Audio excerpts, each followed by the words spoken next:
திருச்சியில் 1942 இருந்த பழைய கார்கள் மற்றும் இருசக்கர வாகன கண்காட்சி.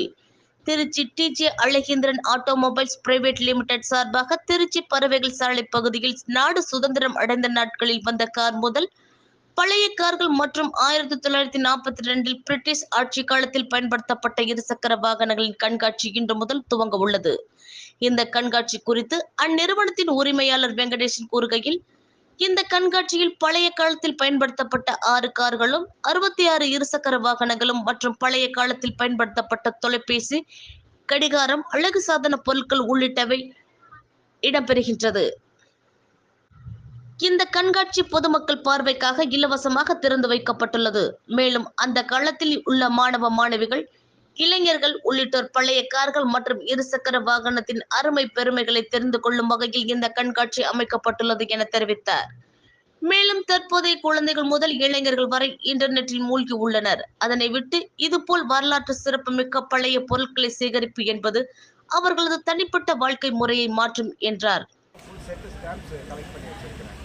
எல்லாமே மின் கண்டிஷன் ப்ளஸ் நிறைய பழைய காலத்து ரேடியோ, கிராமோஃபோனு அதில் ஒரு ஆர்வத்தில் பண்ணி இன்ஃபர்மேஷன்ஸ் வேணாலும் அவங்க எக்ஸ்பிளைன் பண்ணுவாங்க.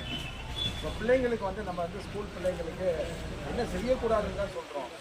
ஒரு ஃபோனே நோண்டி இருக்கிறாங்க. ஃபோனில் இருக்க டிஜிட்டல் இதில் அந்த சோஷியல் மீடியாவில் பொழுதுபோக்கில் போடுறது கிடையாது. ஸோ அதோட பேஸ் அடிப்படையில் இது என்ன பண்ணுறோன்னா, இப்போ காலேஜஸ் ஸ்கூல்ஸ்லாம் திறந்தாலுமே எங்கள் மார்க்கெட்டிங் எங்கள் பர்சன் ஒருத்தர் என்ன செய்கிறோன்னா, இது விஷயமாகவே தனியாக டீம் வச்சுருக்கிறோம். அவங்க வந்து எல்லா ஸ்கூல்ஸ் காலேஜஸ்லையும் போய் இந்த இன்ஃபர்மேஷன்ஸை கொடுத்து, எப்படி அந்த காலத்தோட சர்க்கஸ்னால் ஸ்கூல்லேருந்து மொத்தமாக கூட்டிகிட்டு வருவாங்க பஸ்ஸில், அந்த மாதிரி இதை வந்து அந்தந்த ஸ்கூல்ஸு காலேஜஸ்லேருந்து அவங்க குரூப்பாக மேனேஜ்மெண்ட்லேருந்து கூட்டிகிட்டு வந்து வாரம் ஏதோ ஒரு டிபார்ட்மெண்ட்டு இந்த இதை coins, rupee note, stamps plus vintage bikes இதெல்லாமே கண்காட்சி காட்டுறதுக்கு உண்டான அமைப்பை உண்டு பண்ணியிருக்கிறோம்.